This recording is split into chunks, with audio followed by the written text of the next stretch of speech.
It was during the time of President Marcos.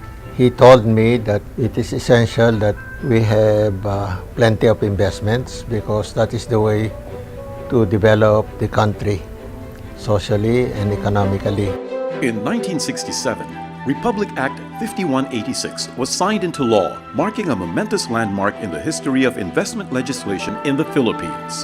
The bill led to the creation of the Board of Investments. Housed in its first office in Arlegui, Cesar Virata led a group of outstanding, professional young men and women who blazed the trail for future BOI associates. Together, they worked with industry and chamber representatives to draft the basic rules and regulations to implement RA 5186.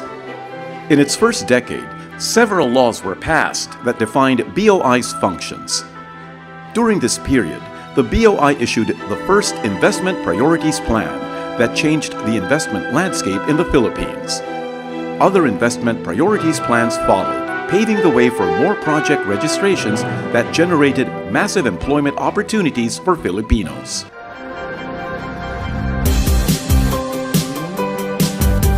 The second decade of the BOI started with its transfer from Ortigas to its current office in Makati.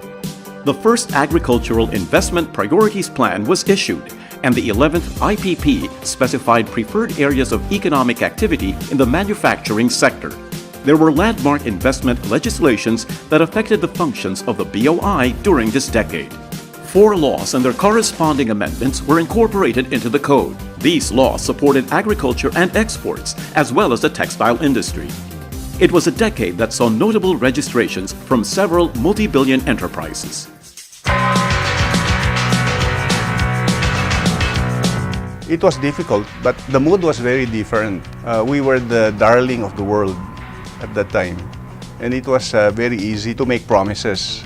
But when you come back here, you have to list all of the promises that you made, and you make sure that these promises are actually kept and met to be able to solidify the credibility of the country and the government. The Omnibus Investments Code of 1987 took the BOI to a different direction by gradually shifting its focus from its rigid regulatory framework to promotional efforts. The decade saw the establishment of the One-Stop Action Center and the foreign desks. The 1988 IPP incorporated a policy aimed at dispersing industries into the regions. The Philippine Investors Forum in 1988 attracted 244 foreign participants and 140 local counterparts. It resulted to more than 200 project negotiations with an aggregate project cost of more than $620 million. The Foreign Investments Act of '91 liberalized the entry of foreign investments in the country. In the mid-1990s, the IPP included BOT projects, telecommunication infrastructure, air transport facilities, and social services in its listing.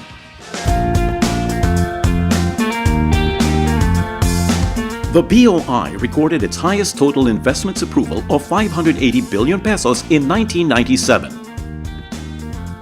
You know, the fact that we got the highest investments is a reflection of the teamwork, the unity, the capability. But more importantly, I stressed, and they were with me, in making partnerships with other organizations, with international groups, having the foreign desks here so that we could be more focused on certain countries. This decade in BOI's history takes us back to the agency's pioneering work to make the Philippines as the investment destination of choice for the information and communication technology industry.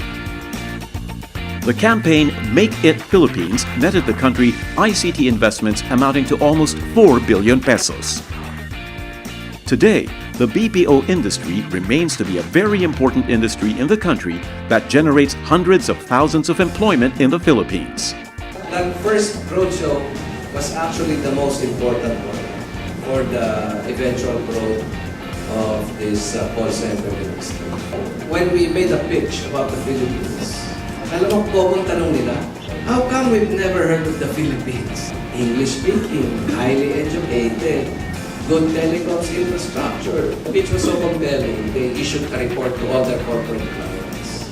Yung initial title ng report nila, Philippines, the best kept secret. During this decade, the BOI actively participated in bilateral, regional, and multilateral investment and trade negotiations. These were spearheaded by Elmer C. Hernandez, the first BOI managing head to ever be appointed from the ranks. He was also instrumental in the full implementation of the Strategic Investor Aftercare Program and the recognition of business excellence through the first Ginugulan Awards. In 2005, the BOI became the primary source of project approvals for the combined local and foreign investments. The decade welcomed several multi-billion investments that further boosted the economy. IPPs can become stale and stagnant, no? And so I believe that during my administration, we tried to sharpen it so it would be catering, to the latest demands, the changes needed by the economy to further strengthen it. The BPO sector continued to grow, and the world took notice. It was during this time that the quest for ISO certification came into fore. Efforts to adopt quality management systems to improve on the processes needed to provide customer satisfaction led to the eventual awarding of an ISO certification to BOI in 2016. By 2012, BOI launched its Industry Roadmaps Development Project, paving the way and supporting the push to revitalize manufacturing that took off with the Manufacturing Resurgence Program. Under the MRP, the Comprehensive Automotive Resurgence Strategy Program was instituted to give car manufacturers incentives to produce more cars and car parts locally. Other sectors were also supported, including agriculture and agribusiness. We practically lost our industrial base.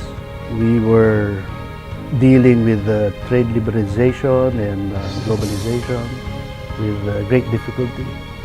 I would say 2010 to 2016 was to try to come up with a manufacturing resurgence. And that's why we launched the Manufacturing Resurgence Program. It was a clear recognition that attracting investments is not merely a marketing or promotions game. What are your policies? Are you targeting sectors of the economy that need to be beefed up or boosted deliberately and not just randomly? And that's why we had to bring back industrial policy. The MRP resulted to unprecedented growth rates for many sectors. As BOI's contribution in fostering transparency in its operation, it launched the BOI One Window Network, an online investment assistance in a cloud-based web portal and mobile application system that promotes full transparency and accountability. The Inclusive Business Program encourages the big businesses to bring in the smaller businesses into their value chain. The BOI, through the leadership, guidance, and inspiration provided by its chair, DTI Secretary Ramon Lopez, has been pursuing an inclusive, innovation-led growth, innovation-led industrialization.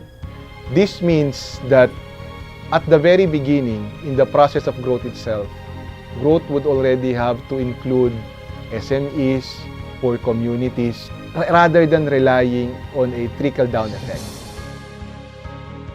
The success of these initiatives and the continued excellence of BOI was recognized when it was awarded as the second-best investment promotion agency among countries of the Southeast Asia and Oceania region in the 2017 Annual Investment Meeting Awards held in Dubai.